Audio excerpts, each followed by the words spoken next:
Good morning, lovelies. How are you today? Well, today is the card 34, and it's so appropriate. Oh my goodness, is it appropriate? In the world, but not of the world. Isn't that beautiful? Look at all the fishies in the sea. Oh, doesn't she just look free? Free to be. Poet and didn't know it. In the world, but not of the world. In the world, not of the world. Isn't that beautiful? Oh, I needed that card. I needed a reminder. This week is the reminder week for me. I feel like I just need to be reminded over and over again of things that I already know, but I need validation in real world. It's gonna be okay. I've been really stressed about some things, and even I, who spend my every day with joy, helping people activate and helping people find their joy and helping people connect with the foundation pieces they need to live their life fully and with joy and with connection. Even I need reminders that I don't have to do it the way I've done it for almost 50 years of my life. I can do it differently. I can apply all of that knowingness that I give to other people, and I can apply it to myself. So this card is, I love that the first line in the book says, "It is safe for you to become naked in life." And I'm like, cool.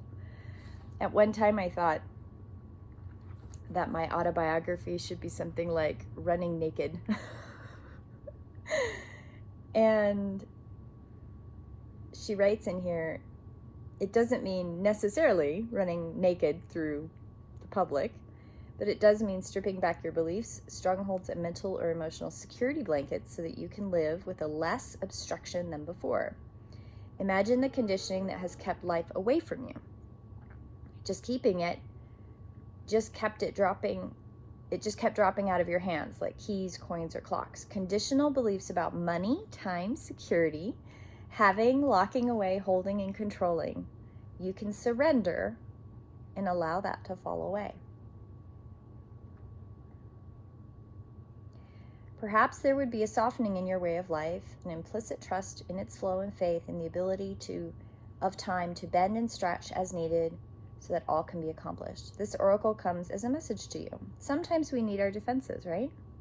At other times, it's clear we're outgrowing them, that something you're doing is something that you have outgrown.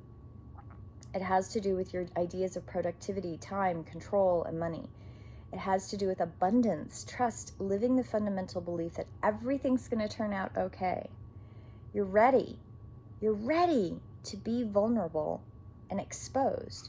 You don't have to hide anymore behind organized, perfect control, financially stable, financially secure, the things, the ideals that other people believe in. You don't have to hold on to those. This is about shedding preconditioned ideas. And you're stripping yourself of beliefs that don't fit. They don't fit what's really going on. You're being guided to trust. Trust the process. Trust who you are. Trust in letting go. Imagine running naked into the sea or into an ocean or the river or a waterfall and be cleansed. Feel it happening. Be with it and enjoy that freedom, that sensation. Free yourself of the weights of other people's expectations, of things that you no longer need. And when you're ready, swim. I love that. I think that the other layer in this, in the world but not of the world, is for me that understanding and that layering that for me to do my work, I need to be in the world, but I don't have to live it, and I don't have to fulfill the expectations of what I'm supposed to do in the way that everybody else thinks that that's supposed to be. And I do trust, I do have faith, I do have a knowingness that this is all interconnected, that this is meant to be. I mean, I went into the beginning of December, the tail end of November, beginning of December, with this amazing concurrence of validation experiences. It was as though I had been napping for a couple of months, recovering from being really, really sick, recovering from, 50, 60-hour work weeks. I was really in a state of complete illness, and knowing that experience of the last 2 years was just a reaffirmation that I have to do things differently. And when I was truly better, when my body had truly recovered as much as it was going to recover from that experience, I started having those validating moments. It was moment after moment after moment, and it felt as though every day I would have maybe 2 or 3 really big bang affirmations, but then I'd have 20 or 30 of these little ones, just these little ones. Yes, keep going, you're doing it, you're doing okay. And I keep getting them, and I know I'm doing exactly what I'm supposed to do, but I also know that I get trapped in my own place of fear, and I get trapped in 50 years on this planet of conditioning. That the irony is that I have fought that conditioning my whole life. I have fought it, I have argued against it, I have done things differently. Okay, I'm going to do it your way, and then off I go in a different direction. Always swinging in these huge pendulum swings that to the everyday conditioned person seems like choices that don't make sense, but they all go in the same direction. And they are proving, not just to me, but to the other people around me, that I can't live this life and in this world. And I need to show, I need to teach, I need to mentor, I need to lift up, I need to do the teaching, because I'm here to teach. I've gone around and around and around this. I know I'm a teacher, and I know that that's what I'm supposed to be doing. And I can't do that in a vacuum, and I can't do that walking and living a life that doesn't make sure that is out there in front. And I know that. So when it comes to in the world and not of the world for all of the people around me, I put it out in the world a long time ago, and I reaffirm every day that the world the universe, Mother Earth, all of the connections that we have in the world, that the work that I'm doing will be in the right place at the right time, available to the right person. And those entities, so many of those entities are entities that are light entities, and they too are doing work, and they need support. And they don't have to go through the dark time that I had to go through in the same way, because I've done it not for them, but I've done it in the sense that I can help that not be so dark for another entity, for another person that's come into this world to continue to help grow and connect and do the work. They don't have to go through necessarily as much of the darkness, because there's a way to get to where we're going without having to do that. And I know how to do that now. I wouldn't have known that if I hadn't gone through it myself. But now I do. And now I can share that. I can share that it doesn't have to be that way. There's an outline. There's a blueprint. And there's so many pathfinders, I think, that have brought pieces forward that is also part of it. Connecting all of those little dots. Like, I love how Reiki came into my life. Like, somebody had mentioned it, and then I was like, I don't know what that is. And I had gone to a class, and then I was teaching classes in my house, and I taught for years for free. And there was a lady who came into my classes, and she was like, oh, you have to do Reiki. And so I did Reiki with her, level 1 and 2. And I kept thinking to myself, wow, this is a really good foundation place to connect in if you're from here, right? This is a really good foundation piece. And I used Reiki for many years. And then I realized that the techniques and the things that I do go up. It's not up or down, like better or worse. It goes more like that's the first layer of that puzzle piece. There's 3 or 4 other layers on top or in between, or however you want to look at it. And it creates a bigger picture. What happens when you've got that? So I let other people teach the Reiki because there are many teachers on that. That Pathfinder brought that forward. Now we integrate. Now we integrate with the next step. What is the next step with that? I don't know what to call it, but it is what it is. I'm constantly teaching and constantly showing and constantly being in the world and not of the world, so that each person can be authentic and be fully here and be aware and cognizant in a way that no longer limits them. And I think it's important. There's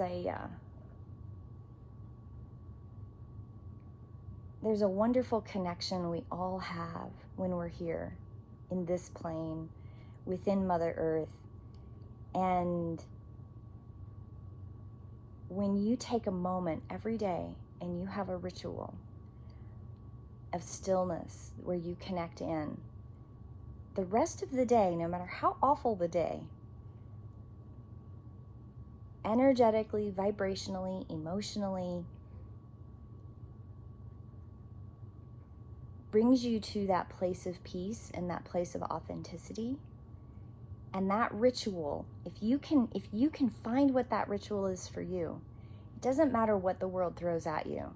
You can hold on to the center of self and maintain.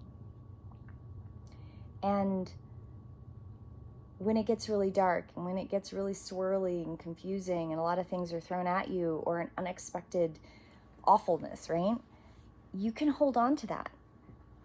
But you have to feel it every day. You have to remind yourself. And in that reminding, you connect back in. I was actually, with this card this morning, reminded of something somebody said the other day about rituals. And chemicals that help that ritual. So most people get up and they have a cup of coffee. Caffeine's a chemical. Caffeine is a drug. And it creates an altered state of mind. And what most people from day to day is they make a cup of coffee so that they can wake up, and they're rush. They got the TV on and they turn the radio on. And I've been in households that the TV goes all night long. Like, turn it off. And if it has to be on 24/7, ask yourself why. What are you hiding from? What are you running from? Turn it off. I sit with my tea. I have caffeine in the morning. I get up and I do my stretches, and I talk to Astra, and she goes crazy out of her mind for me to feed her in the morning. I make my cup of tea, pull my cards, I write in my journal. Sometimes I write on the computer, sometimes I write in paper. All kind of depends on the day.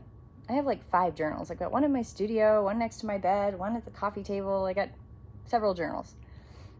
If I passed away tomorrow, whoever wanted to write a book about me would be very confused.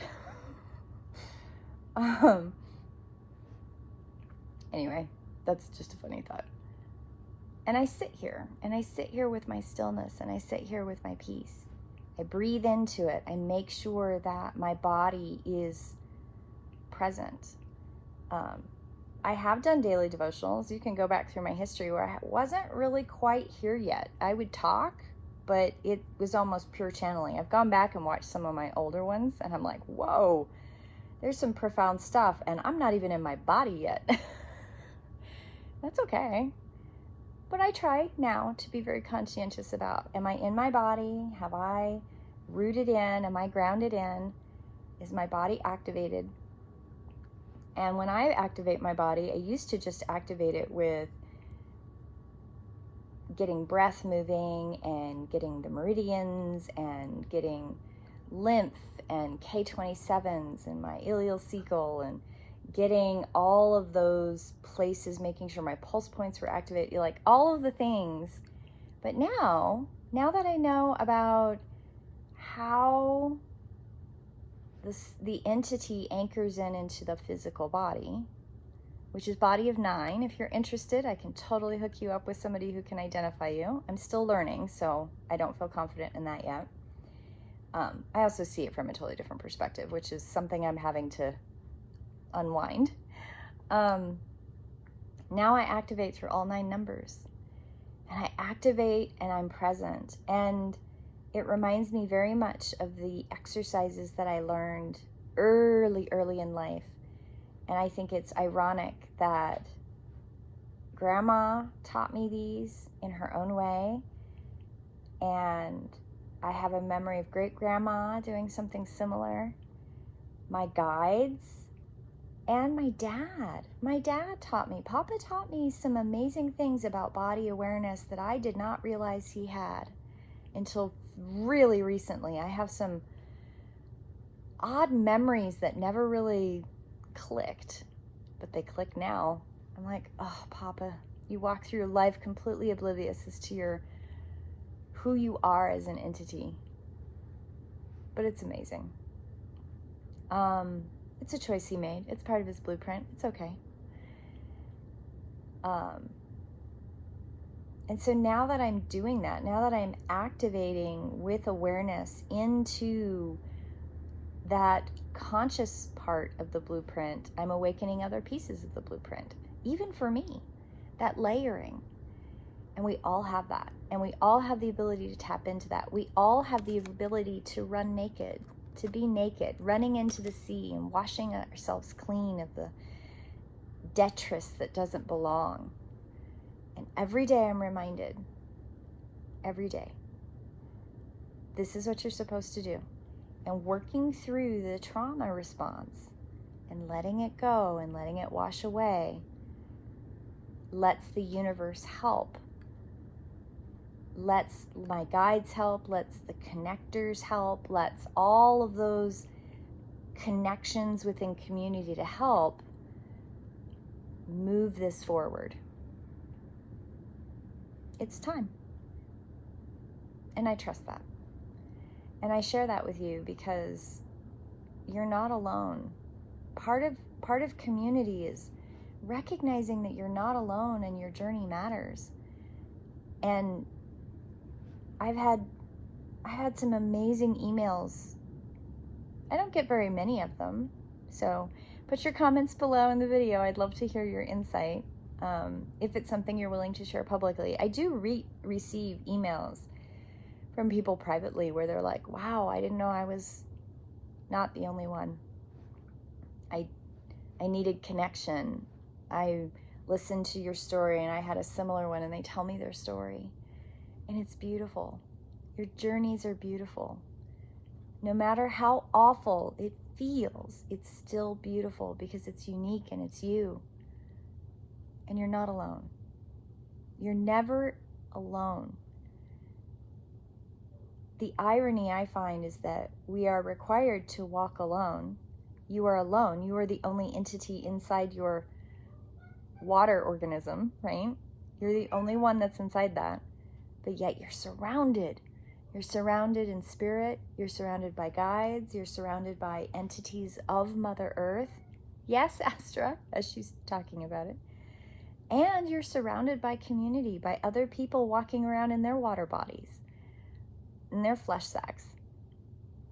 I still love that term.